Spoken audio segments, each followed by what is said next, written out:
at ng opinyon, pagtingin, pananaw o kuro-kuro ng mga bisita at panauhin o mga anchors o host sa programang ito ay sarili at tanging opinyon at pananaw ng mga nabanggit at hindi opinyon o pananaw ng Aliw Broadcasting Corporation, mga producers o mga namamahala ng Aliw Broadcasting o anumang organisasyon na affiliated sa network at kailanman ay hindi iniendorso ng Aliw Broadcasting Corporation ang mga nabanggit na opinyon at pananaw sa programa.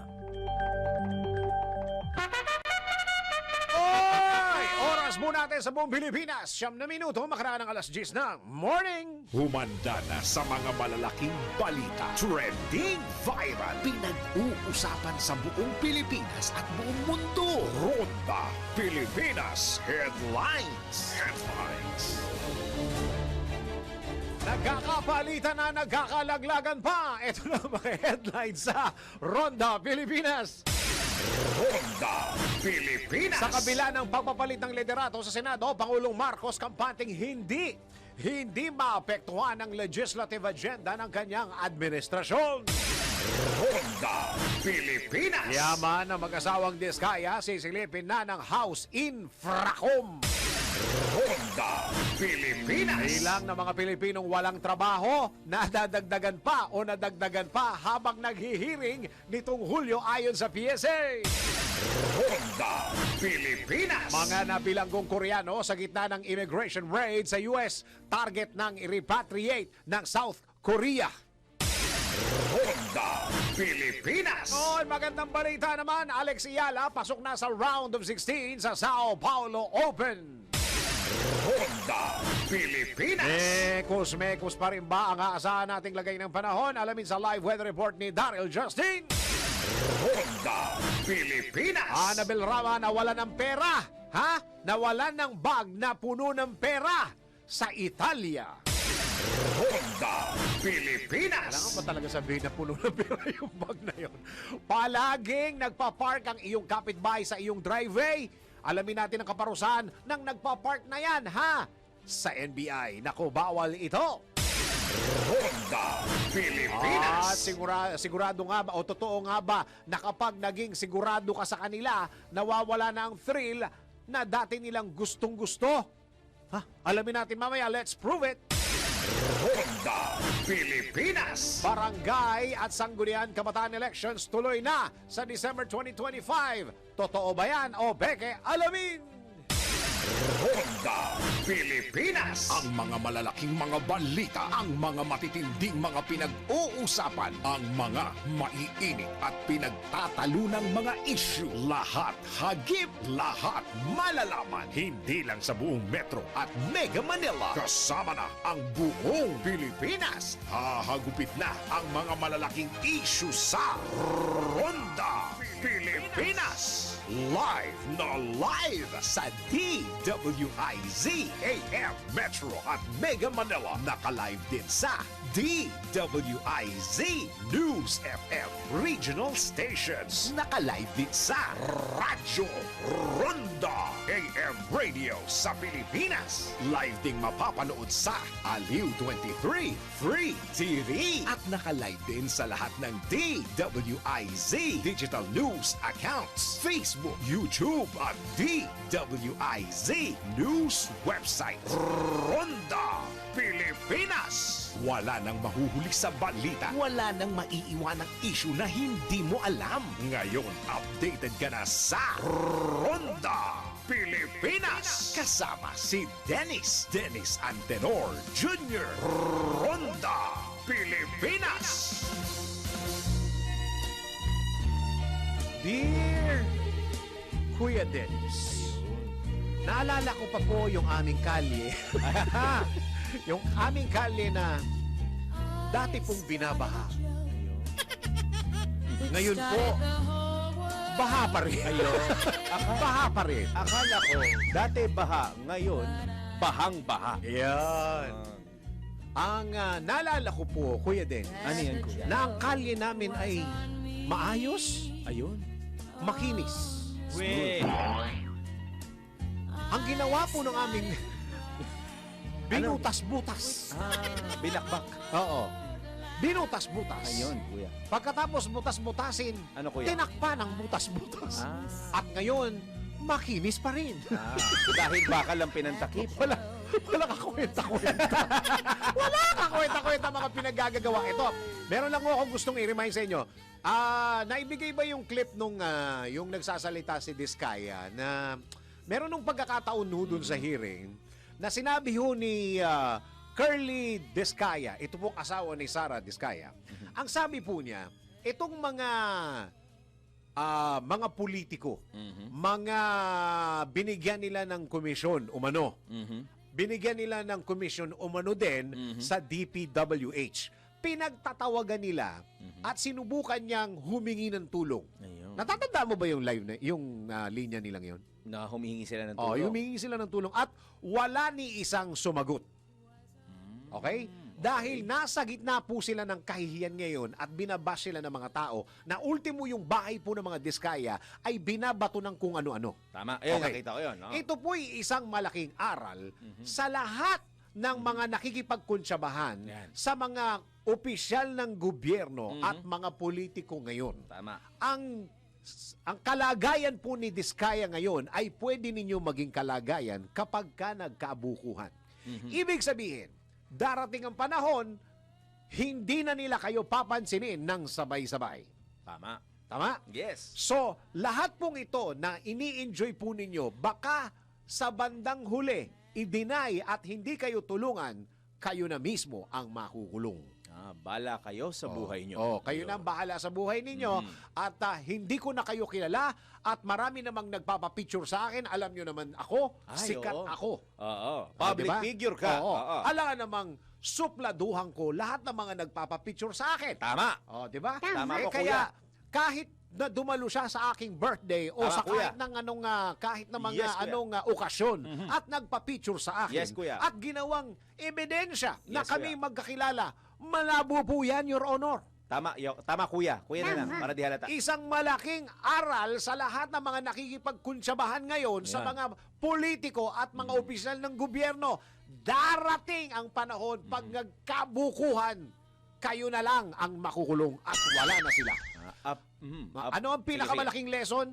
Tingnan nyo yung nangyari kay Sige. Pork Barrel Queen. Janet Lim Napoles. Sino ang kasabay niya na nakulong na politiko? Oo nga. Wala! Tama. Wala. Etong mga nangyayaring ito, pangalawang istorya na to. Pangalawa na to. Kung hindi pa kayo matututo, ewan ko na lang. In a span of ano to? Within 10 years or more than. Yes, Ganun wala na. hong nakasabay at wala hong nakasamang kakulong ngayon itong Pork Barrel Queen. Wala. Tama. Di ba? At ito ngayong nangyayari kay Diskaya na hindi siya sinasagot ng kanyang mga nabigyan ng pera at natulungan umano daw. Yan ho ay hindi bago. Yan ho ay hindi katakataka. Yan ho ay hindi espesyal. Let it be a lesson Ayaw. sa lahat ng mga nakikipagkunsyabahan ngayon. Yes, kuya. A picture paints 1,000 evidences. Diba? Iyon. Kahit anong ebidensya meron kayo, meron kayong picture-picture dyan, Yan. meron kayong pera-pera dyan, hindi nyo ba napapansin, hindi sila ang kumukuha ng pera? Kahit screenshot pa man yan. Diba? Ang kumukuha ngayon ay mga kakilala o sekretarya o staff ko dati o staff ni ganito o nakilala ko lang siya. Hindi sila. Tama. Let it be a lesson. Lahat ng mga nakikipagkunsyabahan ngayon, ganito po ang pwedeng mangyari sa inyo. Kaya mag-ingat kayo. Mag-ingat kayo. Wala na yung mga picture-picture, mga kwento-kwento. Ala ng bearing yan. Ala ng kakwenta-kwenta yan. Ala na! Magandang araw, Pilipinas! Live na tayo sa DWIZ News Nationwide at DWIZ News FM Regional Stations and of course sa Radyo Ronda at sa lahat ng mga ginagawang radyo ang kanilang mga TV, Aliw Channel 23 at DWIZ News TV. Ako, andyan na ba? Pwede natin i-play? Sandali lang para maalala ng mga kababayan natin makinig at panoorin itong video na ito. Play! Ano ko po, lahat po itong mga gumamit po sa amin, tinext ko. Tapos, gusto ko lang pong malaman sa kanila na kahit isa po sa kanila ay walang tumutulong sa amin ngayon at kami po ay kinukutya ng buong publiko. Kaya tinesting ko lang po sila kung maaasahan po ba sila. Dahil nung panahon po na ginagamit nila kami, ay patuloy po kaming bigay ng bigay po sa kanila. So, mapapasin niyo po, kahit isang reply, nagtataguan lahat, ni hindi nila kami binilikan. Hindi naman po namin talaga kailangan mangutang sa kanila. May pera pa naman po kami. Pero tinasting ko po sila, sabi ko ganito pala itong mga manggagamit na to. Nakakasama ng loob. Mabuti pa, tawag dito, mas mabuti pa na, pangalanan ko na lang sila. Dahil una, ginamit nila kami pero sa panahon nung kami naman ang nangailangan, talaga namang pinabayaan po talaga nila kami o hindi sila malalapitan. At katunayan, iba po doon sa mga tinat ko, may mga, undelivered, obligations. Okay. Ang ginawa ko po, Ako ang iyong magiging tagapagbalita. Ako si Dennis. Dennis Antenor Jr. Ronda Pilipinas. Sa detalye ng mga balita, kumpiyansa si Pangulong Ferdinand Marcos Jr. na mananatiling matatag ang legislative agenda ng administrasyon kahit nagbago ang pamunuan ng mataas na kapulungan. Ayon sa Pangulo, matagal nang may galaw sa loob ng Senado na humantong sa pagpapalit ng liderato kaya't hindi na ito itinuturing na biglaan. Gate ng punong ekutibo, internal matter ng Senado ang pagpili at pagpapalit ng kanilang liderato at wala itong magiging epekto sa mga napagkasunduan ng ehekutibo at lehislatura. Tiwala rin ng presidente na alam ng mga senador ang kanilang tungkulin para magpatuloy ang trabaho ng Kongreso at ngayon si Senator Tito Soto, si Tito Sen, muli ang Senate President. Naniniwala ang Pangulo na hindi ito magdudulot ng malaking pagbabago sa mga legislative agenda na una nang napagkasunduan sa ilalim ng pamumuno ni Senador Cheese Escudero. Ronda Pilipinas. At ngayon tanggap tayo ng isang report. Financial statement ng mag-asawang Diskaya, pinasusumitin na ng Infracom. Alamin natin ang report ni Patrol 30 Jelly Mendez. Jelly, go! Inoobliga na ng House Infrastructure Committee na isumite ang financial statements ng mag-asawang Carly Diskaya ng St. Gerard Construction at Sara Diskaya ng Alpha and Omega Construction.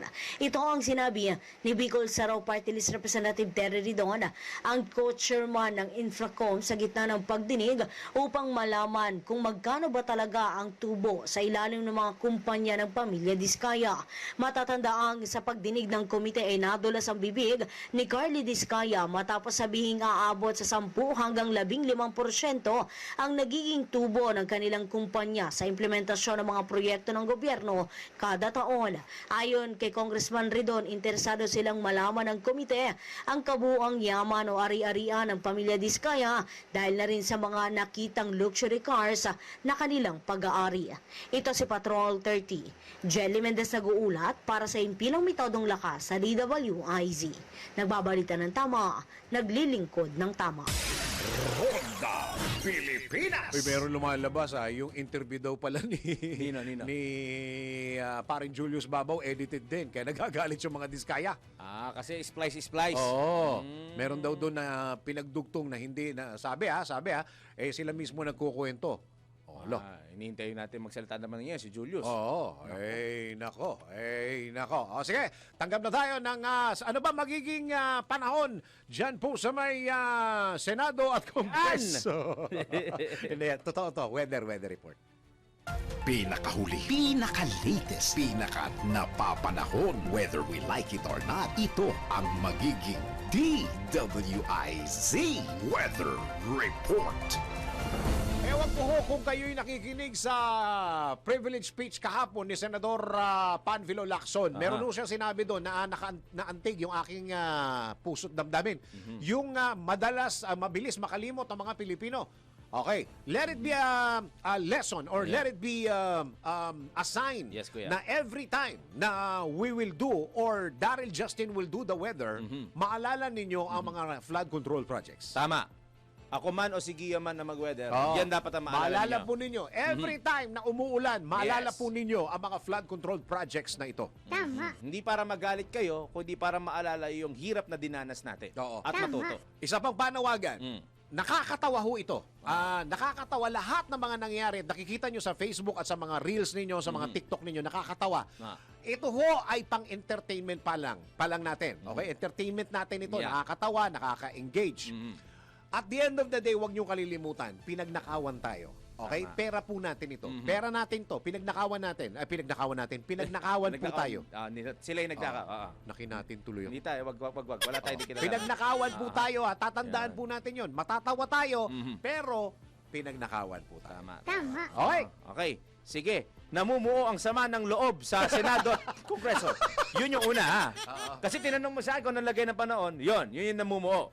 Ngayon naman, may namumuong sama ng panahon sa may silangan ng Luzon. Batay sa 8:30 a.m. latest for Tropical Cyclone Formation Outlook ng Pag-asa, may LPA po na namataan sa layo o sa namataan sa baybayin ng Vinzons, Camarines Norte. Bagamat bumalab, so unlikely ang chance na ito ay mabuo bilang isang ganap na bagyo, magdadala po ito ng masungit at maulang panahon sa eastern section ng ating bansa. Samantala, naka-monsoon break po tayo ngayon at tumiiral ang easterlies sa southern Luzon, Visayas at Mindanao. Asahan po sa Bicol Region, Rizal, Quezon, Aurora, Marinduque at Northern Samar ang maulap na papabiri na may mga pulu-pulong pag-ulan at maihinang pagkulog at pagkidlat.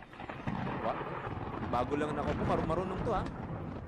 Marunong Ayos. ka pare ha, marunong ka. Very good. Meron kang French fry. Ha? French fry. French fry, sambutil. Pwede na yan, ha? Easterlies po ang magpapaulan sa mga nabanggit kong lugar kanina.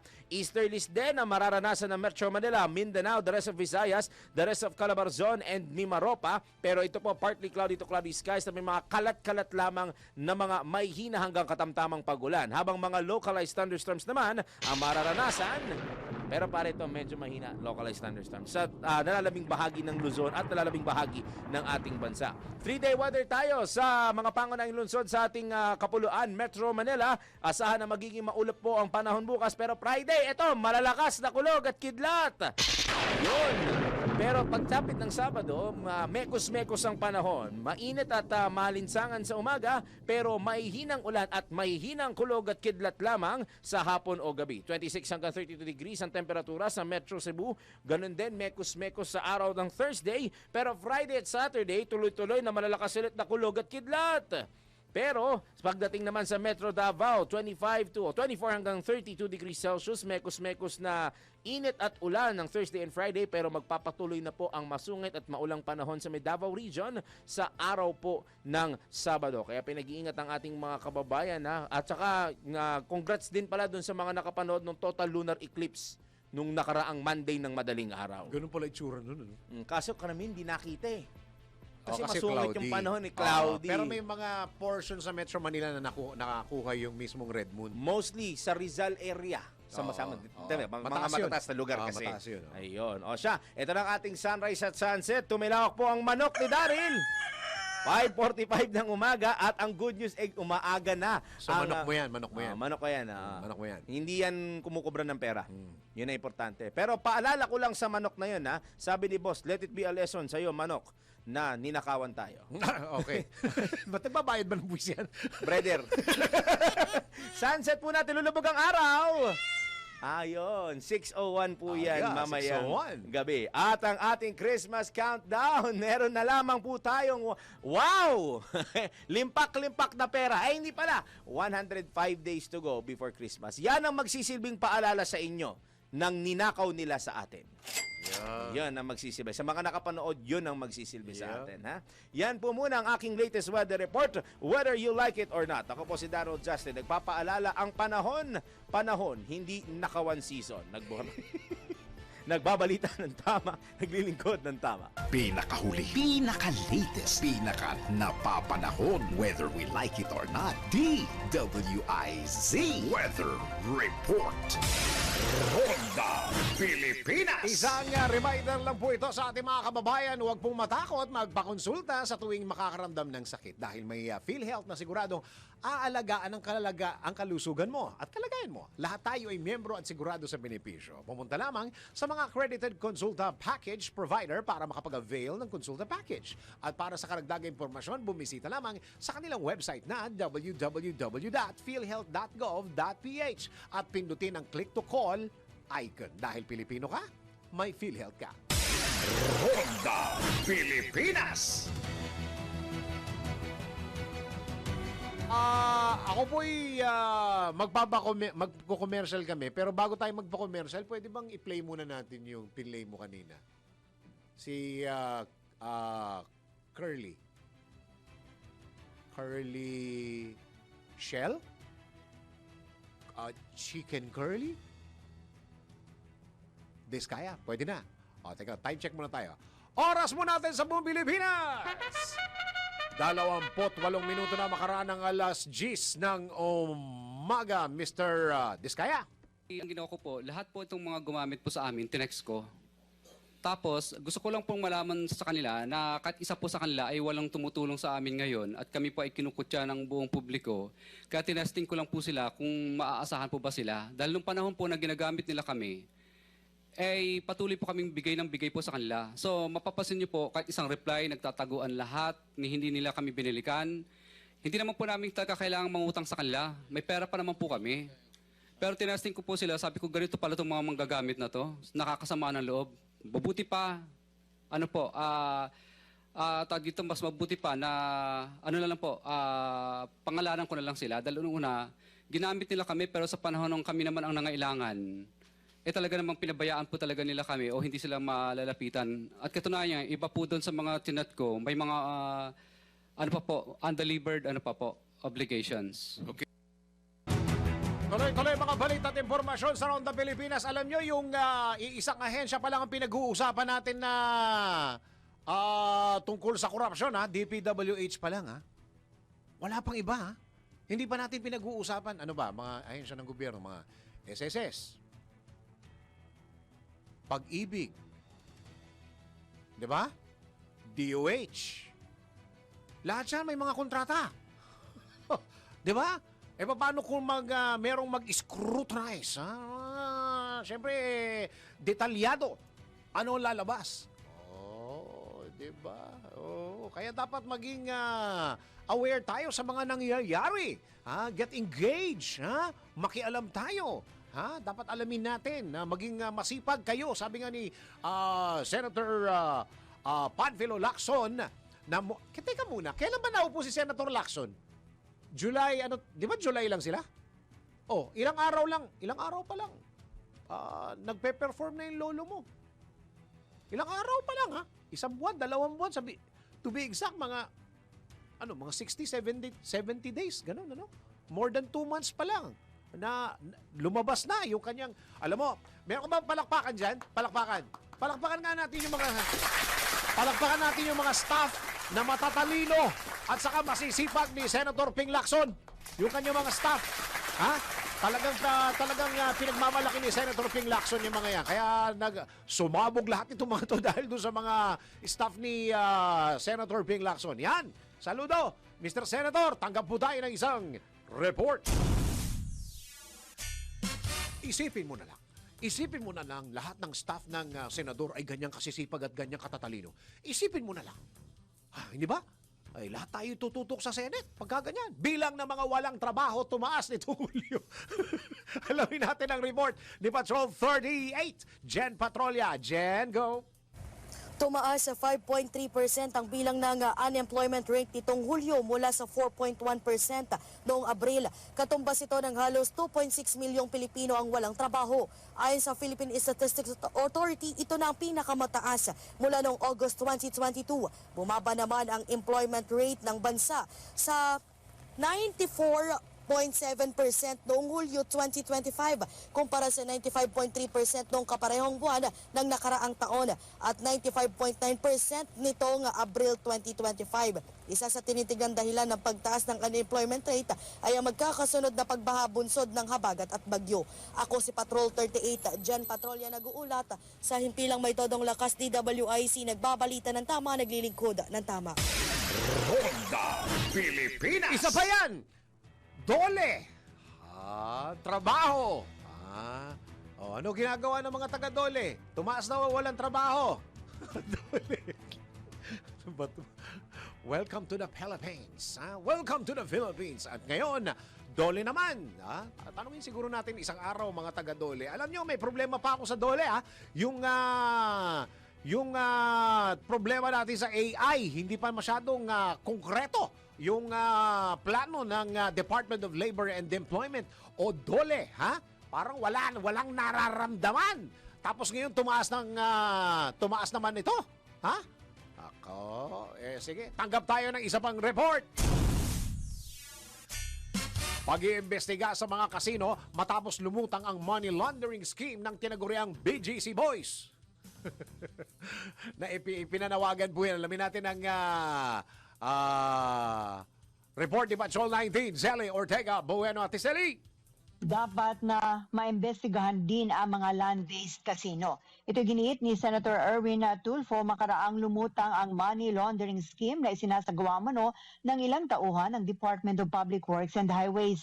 Kasunod dito ng pagbubunyag ni Senate President Pro Tempore Panfilo Lacson na nagawang makapagpalit ng milyong-milyong pisong cash sa chips at chips sa cash ng mga district engineer ng DPWH na sinasangkot sa katiwalian sa flood control projects. Pinaliwanag ni Tulfo na dapat mahigpit ang pagpapatupad ng mga kasino ng tinatawag na Know Your Client upang matiyak na hindi sila nagiging daan ng money laundering. Pinaliwanag naman ni Lacson na ang mahirap sa sitwasyong ito ay gumagamit ng mga alias sa mga engineers kaya't walang paraan ang mga casino operators upang matukoy ang tunay nilang pagkakakinanlan. Inamin pa ng senador na maging sila ay natagalan sa pagtukoy sa tunay na identity ng tinagurian nilang Bulacan Group of Contractors o BGC Boys. Pero binigyan din ni Lacson na maaari ring mapanagot ang mga casino operator kapag lumitaw na pinayagan nilang maglaro ang mga government officials. Ito sa Patrol 19, Sally Ortega Bueno para sa Impilang Metodong Lakas sa DWIC. Nagbabalita ng tama, naglilingkod ng tama. Ronda Pilipinas. Nung pangalan nung asawa ni Maine Mendoza, si Arjo. Atayde. Isa pa yan. Narinig nyo na ba yung kanta yung Flood Gave Me You? Flood gave me you. Salbahe talaga itong mga netizen na ano pinaggagawa eh. Ang galing nung nag-record, di ko lang na-save eh. Flood gave me you. Ayos, sige. Oy, kanina meron tayo na pag-usapan itong gagawin ng executive na independent commission. Ito yung mga mag-iimbestiga, hahanap ng ebidensya. So, paano ba ito? Paano ba makakatulong itong independent commission na ito sa nangyayaring problema ngayon dito sa DPWH? Parang nakikita-kita ko si Secretary Vince Dizon. Parang lalong ang bata, ang fresh yung nakilala ko yan. Parang nadagdagan yung linya sa mukha. Ha? Nasa linya po natin, former IBP National President si Attorney, sukin na natin ito si Attorney Domingo Cayosa. Attorney, magandang araw po. Good morning. Magandang umaga po sa nakikinig at nanonood sa inyo. Ayan. Attorney, magtatanong ho sana kami kung ano ho ba talaga ang maitutulong nitong independent commission na ginagawa po ngayon o binubuo po ng executive at nagsabi na wala daw pong magiging miyembro na politiko rito.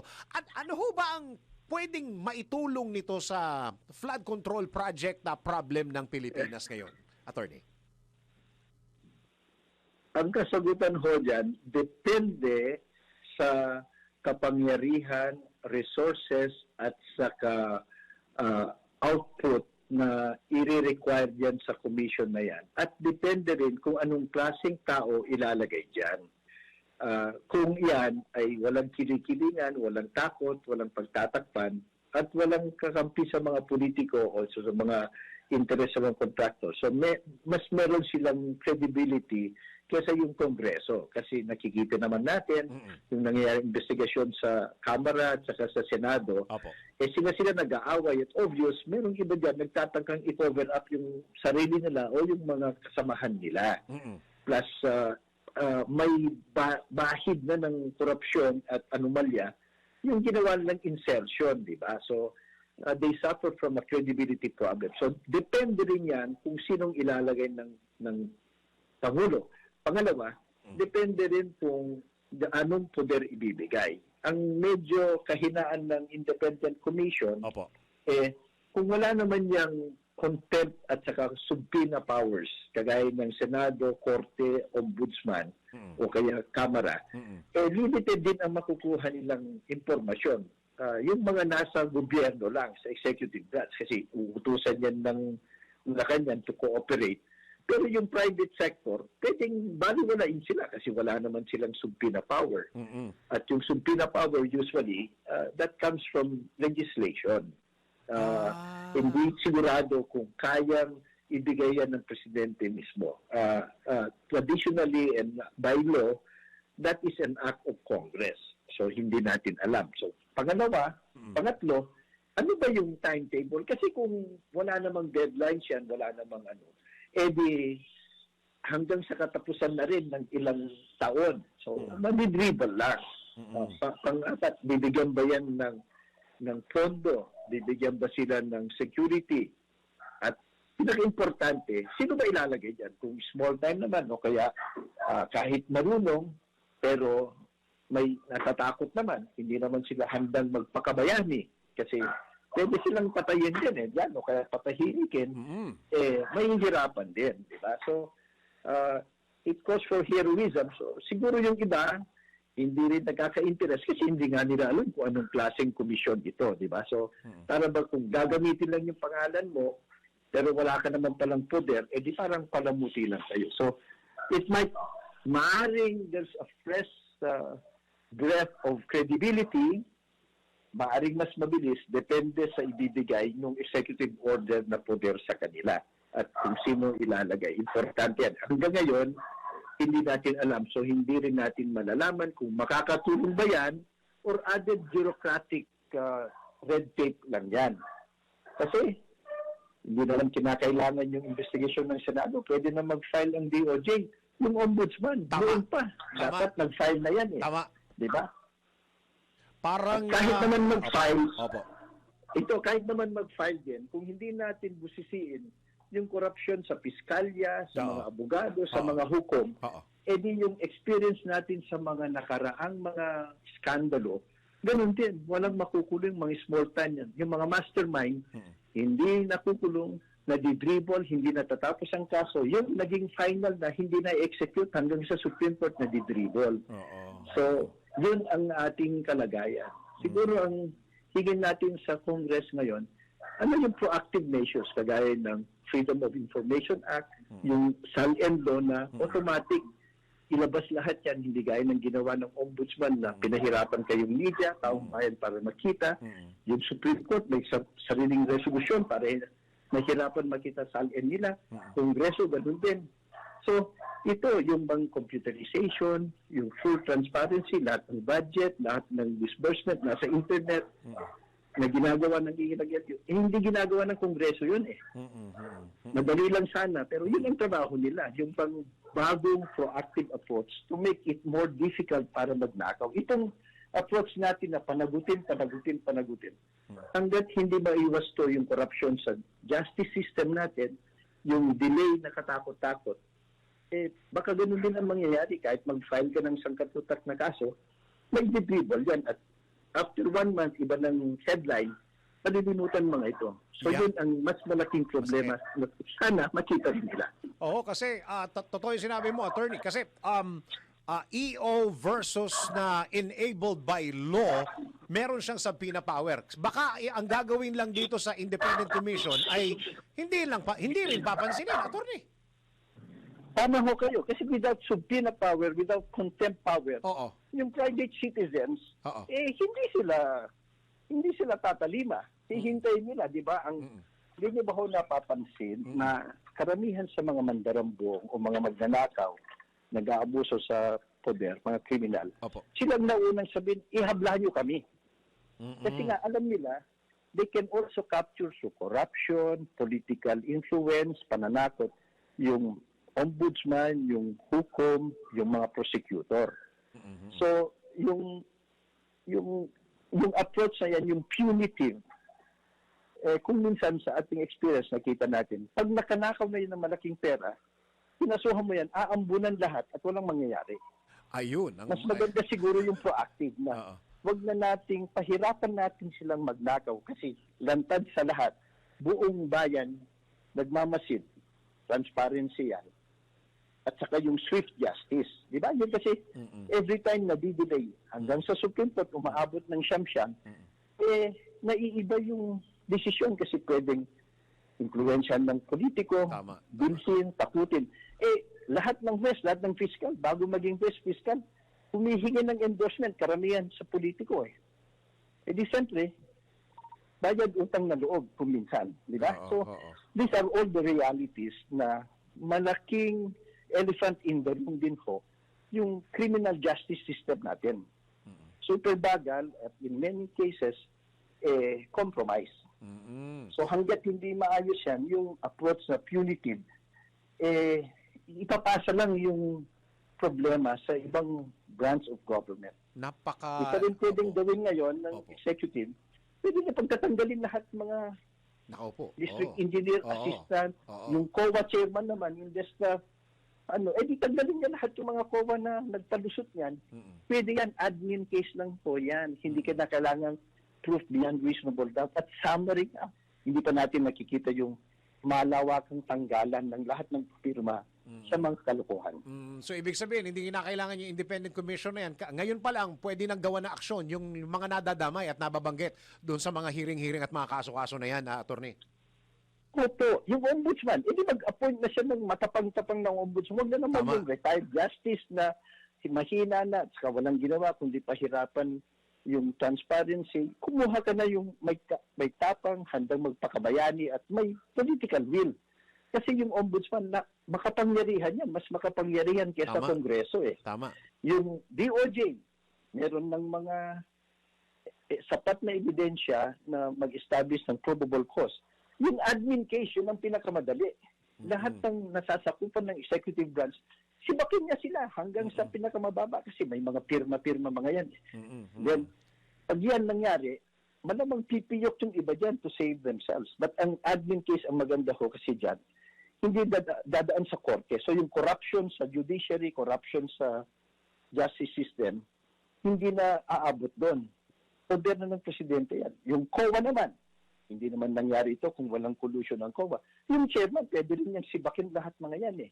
Hindi pa kasi nila ginagawa. Ibig sabihin, maganda kung maraming mga approaches, pero yung mga meron ng sapat na poder at meron naman ng sapat na ebidensya. Kasi may pag-aamin na, ghost project nga yan, lumabas ang pera, gawin na nila ang trabaho nila para matanggal yung duda natin na baka naman drama na naman ito. Kasi sa mga nagdaang mga taon, mga administrasyon, napakarami na akong drama. Sa trilyones na ninakaw nila over the years, ilan ho ba ang bumalik sa tabad ng bayan? Di parang napakamahal na serye yung ganito eh. Saka it's more than our kababayan na nag-aantay. Ang talagang totoong nag-aantay, itong mga nabibigyan sa baba kung talagang may mangyayari, attorney, di ba? Tama, yun nga lang pagbalik eh, di ba? Yung mga iilan na nahatulan, nakulong, meron bang pinabalik? Meron bang nakuhang ari-arian, kayamanan nila para ibalik sa tao? Halos wala ko eh. So paano maniniwala ang ating mga taong bayan? Darating na naman ang susunod na eleksyon, bibilhin uli yung boto ng ilan sa atin at kung sinong malakas magbigay ng ayuda, edi malamang. So balik uli sila. So the cycle is not broken. So ang punto ho natin, okay, suportahan natin lahat ng honest to goodness investigation, pero mas maganda ho yung systemic change, yung bang bago pa nila manakaw yung pera natin, gawin na natin mas mahirap. Anong sagot yan? Computerization, online transactions, full transparency, waiver of bank secrecy para sa lahat. Pwede namang gawin ng Kongreso yan. Matagal nang rinirekomenda ng lahat ng expert, yung mga bansa na kukonti. Ganun ang sistema. Hindi na kailangan yung iskandalo eh. Pero hindi ginawa ng Kongreso eh. Bakit kaya? Mukhang ngayon lumalabas eh. Kuminsan sila yung mastermind eh. So, yun sana ho ang isang advokasya natin. Yung, huwag na lang ho yung punitive. Dagan natin ang focus natin, yung preventive. Transparency, computerization, yung SAL and law na talagang pinahirapan na ng Supreme Court, ng Ombudsman, ng Kongreso, naglagay ng kani-kanilang mga obstacles para makuha nyo sa media yung SAL and nila. Yun, dapat walisin na yan. Kaya yan ng Kongreso. Hindi na kinakailangan hintayin pa itong iskandalo na ito. Hindi na ginagawa eh. So, yun ang nakakalungkot. We are focusing on this kasi siyempre iskandalo. Pero yung madaling gawin na hindi naman mahal, hindi kinakailangan popondohan. Pagbabago lang ng approach, bagong approach na napatunayan na effective to prevent corruption, hindi nangyayari. Sana lahat yan titignan nila. Hindi lang ho itong teleserye na investigasyon. Okay, Attorney Domingo kayo sa maraming salamat po sa oras na binigay niyo po sa DWIZ News. Thank you po. Maraming salamat. Magandang umaga po sa lahat. Former IBP National Presidency Attorney. Uy, yung pangalan niyo. Mukhang magkamali ako. Domingo Cayosa. Ronda Pilipinas. Kasi yung mga nasa baba na nabibigyan, nag-aantay kung ano mangyayari. At pagka yung iba sa kanila makasuhan, deterrent na yon. Hindi na yon na baka mag-iisip na yung mga susunod. Alright, meron kaming announcement. Lazada 99 sale na. Ano ba? Dapat may sarili ka ng Wow Fiesta Video kay this holiday season. Kanta na tayo! Check out na sa Lazada ngayong 99 sale. Mula September 8 po ito hanggang 11 hanggang bukas po ore ha. September 8 hanggang 11. Enjoy big discounts mula sa Wow Fiesta Videoke. Kanta na! Sa sports, Alex Ayala pasok na sa round of 16 sa Sao Paulo Open. Sports News mula kay Ian Articona. Sa mundo ng palakasan, ang latest malalaman sa DWIZ Sports News. Binuksan ni Alex Ayala ang kanyang kampanya sa Sao Paulo Open sa Brazil sa pamamagitan ng panalong score na 6-0, 6-2 kontra kay Yasmin Mansuri ng France sa round of 32 nitong Miyerkules ng umaga, oras sa Pilipinas. Matindi ang naging dominasyon ng world number 61 na si Ayala sa nasabing laban na tumagal lamang ng 1 oras at 10 minuto. Ang panalo ay kasunod lamang ng kanyang makasaysayang WTA 125 title victory sa Guadalajara 125 Open kamakailan. Sunod na makakaharap ni Ayala sa round of 16 ngayong Huwebes si Julia Rieria ng Argentina, nakasalukuyang world number 188. At yan ang Sports News. Ian Articona nagbabalit na tama, naglilingkod ng tama. Ito na ang latest, bagong-bago, fresh na fresh, DWIZ Showbiz News. Annabel Rama nawala ng pera. Nawala ng bag na puno ng pera. Talagang kailangan sabihin yung nawala ng bag na puno ng pera. Sana all. Sa Italia. May kontrata ba sa gobyerno to? Alamin natin showbiz report mula kay Anton. Para sa aking balitang showbiz, kinumpirma ni Annabel Rama na nawala ang kanyang bag na naglalaman ng malaking halaga ng salapi.